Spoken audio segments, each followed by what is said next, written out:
لیکن ان کا قمیص والد کو فائدہ پہنچا رہا ہے، اس لیے پہنچا رہا ہے وہ معمولی ہستی نہیں، وہ ایک پیغمبر ہے کہ جن کے جسم سے جو لگا ہوا لباس ہے وہ لباس ان کو فائدہ پہنچا رہا ہے۔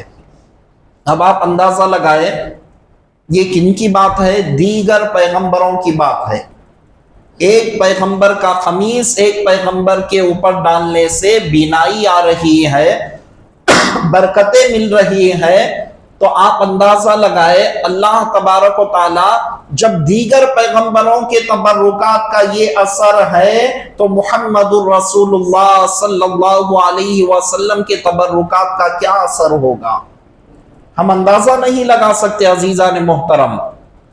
آپ دیکھتے چلے جائے روایتوں کو، آثار مبارک کی ہم زیارت کرتے ہیں، یہ کہاں سے ثابت ہے؟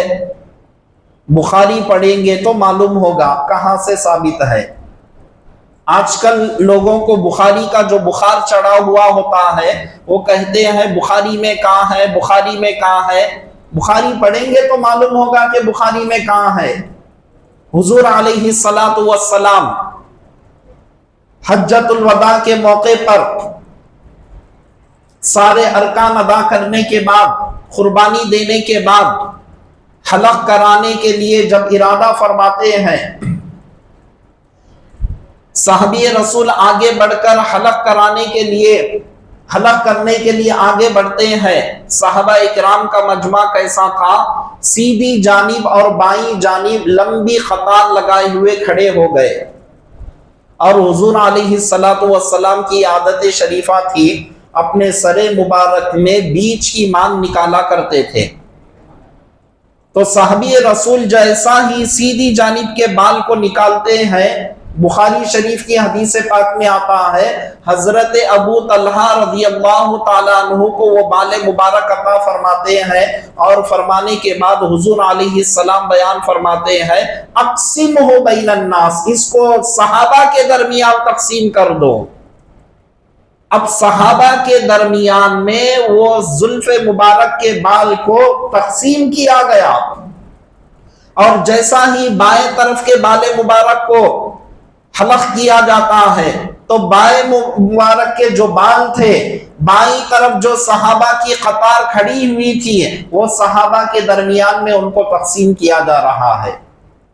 اب اس کے بعد حدیث پاک کی شرح کرتے ہوئے بیان فرماتے ہیں صحابہ کی اتنی تعداد تھی جب ان کے درمیان میں تقسیم کیا جا رہا تھا تو صحابہ کرام کو کسی کو 2، کسی کو 3، کسی کو 1، اس طرح سے زلف مبارک کے بال مل رہے تھے۔ اب اندازہ لگائیں عزیزان محترم، تو صحابہ کتنی تعداد کے اندر کھڑے ہوئے تھے اس سے اندازہ لگایا جا سکتا ہے۔ 1-2 صحابہ نہیں، قطار کھڑی ہوئی ہے لمبی لمبی، بال مبارک ایک ایک کو کتنے مل رہے ہیں؟ کسی کو 3، کسی کو 2، کسی کو 1، اس طرح سے مل رہے ہیں۔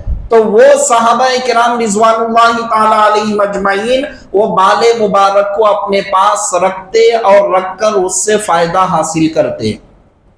اب وہ کیسے فائدہ حاصل کر رہے ہیں یہ بھی سن لے۔ مسلم شریف کے اندر حدیث پاک ہے، بخاری میں ہے کہ حضرت ام سلمہ رضی اللہ تعالیٰ عنہ اس موئے مبارک کو کیا کرتی ہے؟ ایک چاندی کی نلی بناتی ہے، چاندی کا ایک گھٹا، ہماری زبان میں کہا جائے تو ایک گھٹا چاندی کا بناتی ہے، اس میں حضور علیہ السلام کے آثار مبارک رکھ دیتی ہے۔ اور ان کا کام کیا ہے؟ جب بھی کوئی بندہ کوئی شکایت لے کر جاتا پیٹ کے درد کی، سر کے درد کی، تو کچھ نہیں کرتی، وہ چاندی کے نلی میں حضور علیہ السلام کے جو آثار مبارک ہے وہ پانی میں بھگو کر ان کو دے دیتی اور کہتی کہ یہ پانی کو پی لو۔ جیسا ہی مریض وہ پانی کو پی لیتا مکمل اس کے پیٹ کی بیماری دور ہو جاتی تھی۔ روایتوں میں ہے، آج کل کی کتابیں نہیں عزیزان محترم، صحابہ کرام نے، صحابیات نے جو عمل کیا وہ ہو بہو احادیث کے اندر یہ ساری چیزیں موجود ہے، کوئی انکار نہیں کر سکتا۔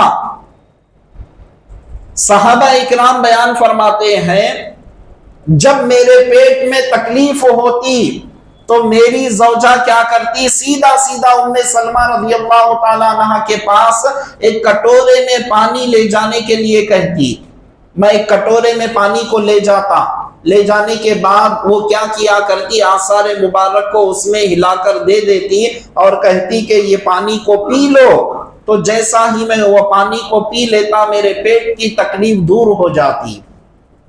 تو اس طرح سے آثار مبارک سے، تبرکات سے حضور علیہ السلام کے برکتیں حاصل کیا کرتے تھے صحابہ صحابیات۔ اور آپ دیکھیں عزیزان محترم، ایسے تبرک کے طور پر ان کو اپنے پاس رکھتے تھے۔ وہ تبرک کو رکھنے کے بعد صحابہ کرام اس کی اہمیت کو بھی بیان فرما رہے ہیں۔ اگر کوئی ہم سے پوچھے اس آثار مبارک کے تعلق سے تو بیان فرماتے ہیں یہ ہمارے پاس دنیا و ما فیہا سے بہتر ہے۔ کیا مطلب؟ یہ آثار کی اہمیت، یہ آثار کا وقار، یہ آثار کی عظمت ہمارے پاس ایسی ہے، دنیا جتنی ہے وہ ساری دنیا ایک طرف رکھ دیا جائے تو اس سے بھی بڑھ کر اس کی اہمیت ہمارے دلوں کے اندر ہے۔ تو یہ تھی تعظیم عزیزان محترم، یہ تھا ادب، یہ تھا صحابہ کا برکتیں حاصل کرنا۔ کیسے برکتیں حاصل کیا کرتے تھے آپ غور کرتے چلے۔ احادیث کے اندر آتا ہے حضرت خالد بن ولید رضی اللہ تعالیٰ عنہ، آپ کو کیا لقب حاصل ہے؟ سیف اللہ کا لقب حاصل ہے، اللہ کی تلوار۔ آپ کے پاس حضور علیہ السلام کے پیشانی مبارک کے چند بال تھے، وہ بال مبارک کو آپ نے کیا کیا، ٹوپی میں سی کر وہ ٹوپی کو آپ جنگ میں جب بھی جانا ہوتا وہ ٹوپی سر پر پہن کر تشریف لے جاتے۔ ایک مرتبہ جنگ میں چلے گئے، جانے کے بعد ایک بڑے پہلوان سے آپ کا مقابلہ ہو گیا۔ روایتوں میں آتا ہے نستور نامی ایک طاقتور، زبردست طاقتور پہلوان تھا، اس سے مقابلہ ہو رہا ہے۔ اچانک آپ گھوڑے سے نیچے تشریف لائے، آپ کی ٹوپی مبارک سر سے جدا ہو گئی۔ قریب تھا کہ وہ طاقتور ظالم آپ کو ختم کر دے۔ آپ اپنی جان بچانے کے بجائے آپ اپنی زبان مبارک سے یہ کہہ رہے تھے کہ ٹوپی، میری ٹوپی کہاں ہے، مجھے میری ٹوپی لوٹا دو، میری ٹوپی مجھے لوٹا دو۔ تو صحابہ کرام یہ مجمع کو دیکھ کر، یہ منظر کو دیکھ کر پریشان ہو گئے۔ اتنا زبردست پہلوان آپ کے سینے پر سوار ہونے آ رہا ہے، آپ کے سر مبارک کو تن سے جدا کرنے کے لیے آ رہا ہے، آپ کو اپنی ٹوپی کی پڑی ہوئی ہے، دو چار آنے کی ٹوپی تو ہوگا۔ وہ اندازہ نہیں لگا پا رہے تھے کہ یہ ٹوپی کیا ہے۔ خیر بہرحال صحابہ نے جیسا سنا، سننے کے بعد ٹوپی کو دیکھے، دیکھنے کے بعد فوری لا کر آپ کو دے دیتے ہیں۔ جیسا ہی وہ ٹوپی آپ پہن لیتے ہیں، وہ ظالم جو آپ پر حاوی ہونے والا تھا، آپ اس پر حاوی ہو جاتے ہیں اور اس کا کام تمام کر دیتے ہیں۔ اب اس کے بعد جنگ ختم ہو گئی، صحابہ کرام رضوان اللہ تعالی علیہم اجمعین پوچھنے لگے، اے خالد بن ولید رضی اللہ تعالیٰ عنہ، یہ تو بتائے ایسے ظالم سے آپ کا مقابلہ ہو رہا تھا، ایسے طاقتور سے آپ کا مقابلہ ہو رہا تھا، تو آپ ایسی صورت میں ظالم کو مارو اگر حکم دیتے، یا تیر و تلوار میرے ہاتھ میں دو اگر حکم دیتے، یا کچھ اور حکم دیتے تو بات عقل میں آتی تھی، لیکن ایسے وقت پر بھی آپ نے ٹوپی مجھے دے دو، ٹوپی مجھے دے دو کہہ رہے تھے۔ آخر وجہ کیا ہے؟ آپ کو دو چار آنے کی ٹوپی کے پیچھے آپ کیوں پڑے ہوئے تھے؟ تو آپ بیان فرماتے ہیں کہ سنو، تمہاری نظروں میں وہ ٹوپی کی قیمت دو چار آنے ہے، لیکن میری نظر میں اس ٹوپی کی قیمت سب سے بڑھ کر ہے، اس لیے کہ وہ ٹوپی معمولی ٹوپی نہیں ہے، اس ٹوپی کے اندر حضور علیہ السلام کے آثار مبارک ہے، اور وہی ٹوپی میں جس جنگ میں جایا کرتا ہوں میری کامیابی کا سبب بن جاتی ہے۔ میری کامیابی کا راز اس ٹوپی کے اندر ہے۔ جب بھی میں وہ ٹوپی پہن کر جنگ میں جاتا ہوں، اللہ تبارک و تعالیٰ اس آثار مبارک کی برکت سے مجھے کامیابی عطا فرما دیتا ہے۔ تو کیا صحابہ کرام رضوان اللہ تعالی علیہم اجمعین کا عقیدہ ہے، آپ دیکھیں۔ اور دیکھیں عزیزان محترم، آج لوگ اعتراض کرتے ہیں حضور علیہ السلام کا زمانہ کہاں کا، اب کہاں، اب آثار مبارک کہاں سے آ گئے؟ وجے واڑے کے اندر ماروتی نگر کی مسجد میں بتا رہے ہیں، روکل پالم کی مسجد میں فلاں جگہ یہ کہاں سے آ گئے؟ اعتراض کرتے ہیں۔ کم از کم یہ اعتراض کسی عالم کے پاس آ کر پوچھ لیتے نہیں، جاہلوں کے درمیان میں بولتے پھرتے ہیں کہ دیکھو جی یہ لوگ تماشا بنائے ہوئے ہیں کہ ان کے پاس آثار مبارک حضور علیہ السلام کے ہے، کہتے یہ دکھا رہے، کہتے دیکھو یہ کہاں تک صحیح ہے۔ اصل ذرا حقیقت پر غور کریں، صحابہ کے درمیان میں جب یہ آثار تقسیم ہوئے، میں بالکل مختصر جواب دے رہا ہوں آپ کو، صحابہ کے درمیان میں تقسیم ہو گئے۔ صحابہ کی تعداد کتنی تھی؟ انگنت صحابہ۔ ایک صحابہ کو کتنے مل رہے ہیں؟ 2 یا 3 مل رہے ہیں۔ اس سے صحابہ کی کثرت کا اندازہ لگایا جا سکتا ہے۔ اب وہ صحابہ کیا کیے؟ تابعین کو عطا فرمائے، تابعین سے تبع تابعین، اس طرح سے آثار مبارک دنیا کے اندر پھیلتے ہوئے چلے گئے۔ اور کسی کے پاس اگر ایک آثار مبارک ہے تو وہ آثار مبارک کا معجزہ یہ ہے کہ اللہ تبارک و تعالی چند سالوں میں وہ آثار مبارک کو اور طویل کر دیتا ہے اور بڑے کر دیتا ہے، اور وہ آثار مبارک میں سے شاخ نکلنے لگتی ہے اور دوسرے آثار نکلنے لگتے ہیں۔ یہ حضور علیہ السلام کے آثار شریفہ کا معجزہ ہے زندہ۔ یہ آثار مبارک ہم کو یہ بتا رہے ہیں ہم مصطفیٰ کے جسم مبارک سے بظاہر جدا تو ہے، لیکن ہماری زندگی کا عالم یہ ہے آج بھی ہم مرے نہیں ہیں، آج بھی ہمارے اندر اللہ نے وہ قوت، وہ زندگی بخشی ہے، آج بھی ہم بڑھتے رہتے ہیں، ہمارے اندر سے شاخ پھوٹتے رہتے ہیں۔ آثار مبارک زندہ ہم کو یہ ثبوت دے رہے ہیں۔ تو جو لوگ یہ کہتے ہیں کہ معاذ اللہ حضور علیہ السلام کیا ہے جی مر کر مٹی میں مل گئے، معاذ اللہ، یہ بالکل بدعقیدگی ہے۔ ایسی بدعقیدگی سے ہر ایمان والے کو بچنے کی ضرورت ہے۔ تو ایک بال مبارک آج تک زندگی کا ثبوت دے رہے ہیں، چند سالوں میں آپ دیکھو عزیزان محترم اس سے شاخ مبارک نکلتے ہیں۔ جیسا وہ شاخ مبارک نکلتے ہیں تو اب وہ کیا کرتے ہیں، جو اہل علم ہوتے ہیں وہ شاخ مبارک میں سے برکتیں حاصل کرنے کے لیے کسی اور کو جو اہل ہوتا ہے، اس کی تعظیم کو سمجھتا ہے، استخارہ وغیرہ کر کے ان کو عطا کرتے ہیں۔ ایسا کیا ہوا، ساری دنیا کے اندر وہ پھیلتے ہوئے چلے گئے۔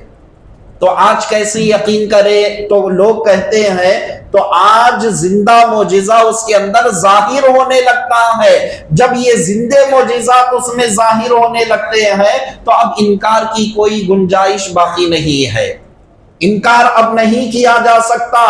اگر کوئی شخص توہین کرے گا، بے ادبی کرے گا، حضور علیہ السلام بیان فرماتے ہیں جس نے میرے ایک بال مبارک کو ایذا پہنچایا، تکلیف دیا، بے حرمتی کیا، گویا اس نے مجھے تکلیف دیا، اور جس نے مجھے تکلیف دیا گویا اس نے خدا کو تکلیف دیا، اور جس نے خدا کو ایذا پہنچایا اس پر اللہ کی اور سارے ملائکہ، سارے فرشتوں کی لعنت اس پر ہوتی ہے۔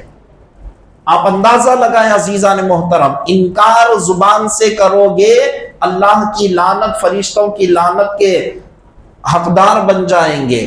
فرشتوں کی لعنت ان پر برسنے لگے گی، اللہ کی لعنت ان پر برسنے لگے گی جو شخص انکار کرتا ہے۔ تو یاد رکھے عزیزان محترم، اسلام کے اندر تبرکات کی جو اہمیت ہے روز اول سے چلے ہوئے آ رہی ہے، اور حضور علیہ السلام کے دور میں صحابہ اکرام تو ایسے اس سے برکتیں حاصل کیا کرتے تھے، ایک ایک چیز سے صحابہ اکرام برکتیں حاصل کیا کرتے تھے۔ تاریخ الخلفاء کے اندر ہے، حضرت امیر معاویہ رضی اللہ تعالیٰ عنہ اپنے وصال سے پہلے، پردہ فرمانے سے پہلے یہ وصیت کرتے ہیں کہ دیکھو جب میرا انتقال ہو جائے، حضور علیہ السلام کے ناخن مبارک میرے پاس ہے اور آثار مبارک میرے پاس ہے، اس کو میرے کفن کے اندر رکھ دینا۔ اور ایک روایت میں کیا ہے، آپ کے پاس خمیس مبارک تھا حضور علیہ السلام کا، آپ وصیت فرماتے ہیں جب مجھے کفن دیا جائے تو کفن دینے میں صبح سے پہلا جو کپڑا لگتا ہے وہ کپڑے میں خمیس مبارک کو رکھنا، تاکہ وہ خمیس مبارک میرے جسم کو لگتا رہے۔ حضرت عبداللہ بن عمر بن عبدالعزیز رحمت اللہ علیہ، آپ کے پاس حضور علیہ السلام کے تبرکات موجود تھے، آپ بھی بیان فرماتے ہیں میرا جب وصال ہو جائے تو حضور علیہ السلام کی آثار مبارک میرے کفن میں رکھ دینا۔ ایک دو صحابہ نہیں، اجلہ صحابہ کی مثالیں آپ کو ملتی ہیں۔ حضرت ام سلیم رضی اللہ تعالی عنہا، حضور علیہ السلام دوپہر میں کھانے کے بعد کچھ دیر آرام کیا کرتے تھے، جس کو خیل اللہ کہا جاتا ہے حدیث پاک میں۔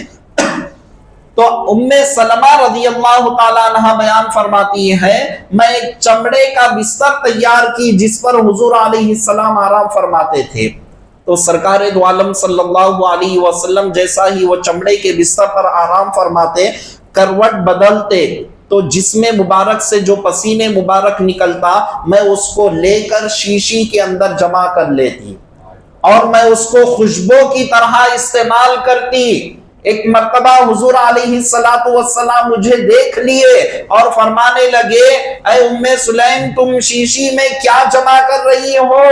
تو میں عرض کرتی ہے کہ آقا میں شیشی کے اندر آپ کے پسینے مبارک کو جمع کر رہی ہوں، تو بتاؤ کیا وجہ ہے؟ تو یا رسول اللہ میں اس کو خوشبو کی طرح استعمال کرتی ہوں۔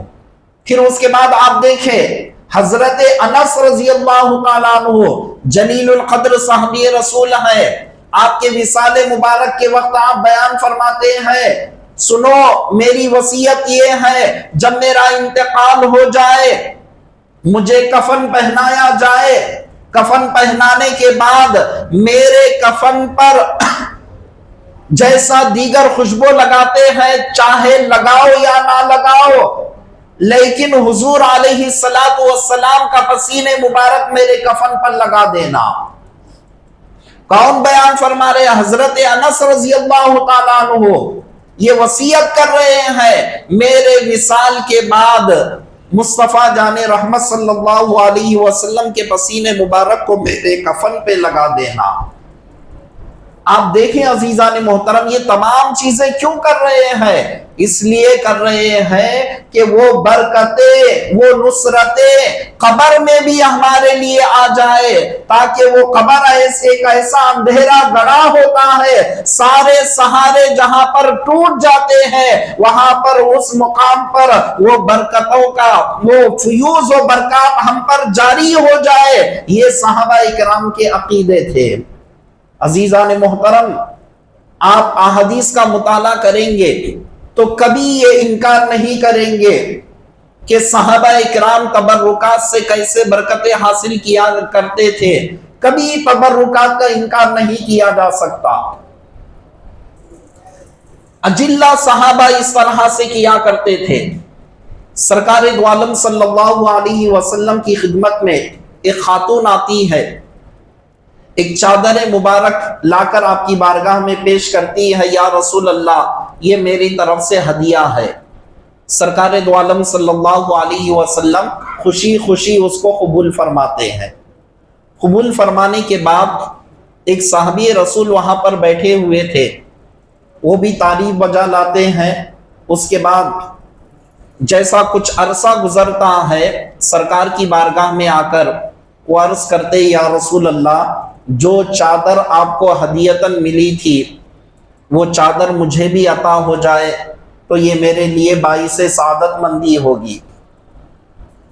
وہ سرکار ہے، مانگنے والوں کو عطا کرتے ہیں، بغیر مانگے بھی عطا کرنے والے سرکار ہے، دے دیے اٹھا کر۔ ایک صحابی رسول بازو بیٹھے ہوئے تھے، وہ کہنے لگے تم نے اچھا نہیں کیا، سرکار سے مانگ کر تم لے لیے، ہم کو دینا چاہیے تھا، تم مانگ کر لے لیے، یہ تم نے اچھا نہیں کیا۔ تو آپ جواباً ارشاد فرماتے ہیں کہ میں وہ چادر مبارک کو زیب تن کرنے کے لیے نہیں رکھا، یعنی میں پہننے کے لیے نہیں لیا، بلکہ میں اس لیے لیا اس چادر کو میں محفوظ رکھوں گا اور میرا جب انتقال ہو جائے میرے کفن میں اس کو شامل کرنے کے لیے میں لیا، تاکہ وہ برکتیں اس کے فیوز و برکات میرے قبر میں جاری و ساری ہو جائے۔ تو کیا عقیدے تھے صحابہ کرام رضوان اللہ تعالی علیہم اجمعین کے۔ آپ بالکل مختصر طور پر میں چند باتیں آپ حضرات کے گوشے گزار کیا، ورنہ احادیث کا ذخیرہ، واقعات کے ذخیرے، کیسے کیسے ایک ایک چیزوں سے برکتیں حاصل کرتے تھے صحابہ کرام۔ حضور علیہ السلام کے پسینے مبارک سے، جبے مبارک سے، نالین پاک سے، زلف مبارک کے بال سے، ناخن مبارک سے، یہاں تک کہ صحابہ کرام آپ کے جسم مبارک سے جب ہجامہ کرائے تو خون مبارک جب نکلا تو اس کو پی جایا کرتے تھے۔ یہ ساری چیزوں سے برکتوں کو حاصل کیا کرتے تھے صحابہ کرام۔ حضور علیہ السلام کبھی کسی کو منع نہیں فرمائے۔ جب سرکار منع نہیں فرمائے تو آج کے دن اگر کوئی کہے کہ یہ کہاں سے جائز، یہ منع ہے، وہ منع ہے، تو ہم کو کسی کی بات سننے کی ضرورت نہیں ہے۔ ہمارا عقیدہ قرآن اور حدیث کی روشنی میں ہمیشہ یہی ہونا چاہیے، ان چیزوں سے برکتوں کو حاصل کرنا اور جتنا ہو سکے ان چیزوں کی تعظیم بجا لانا اور ان چیزوں کو سامنے رکھ کر رب کی بارگاہ میں وسیلہ بنا کر دعائیں کرنا۔ جو جو چیزیں اسلام کے اندر جائز ہے اس طرح سے ہم کو کرنا اور عقیدہ رکھنا قرآن اور حدیث کے مطابق یہ ہمارے لیے ضروری ہے۔ اللہ تعالیٰ کی بارگاہ میں دعا ہے کہ پروردگار عالم ہم تمام کو تبرکات کے تمام فیوز و برکات سے ہم سب کو مالا مال فرما، صحیح طور پر تعظیم بجا لانے کی توفیق عطا فرما۔ واسطہ سرکار دو عالم صلی اللہ علیہ وسلم کا برحمتک یا ارحم الراحمین، والحمد للہ رب العالمین۔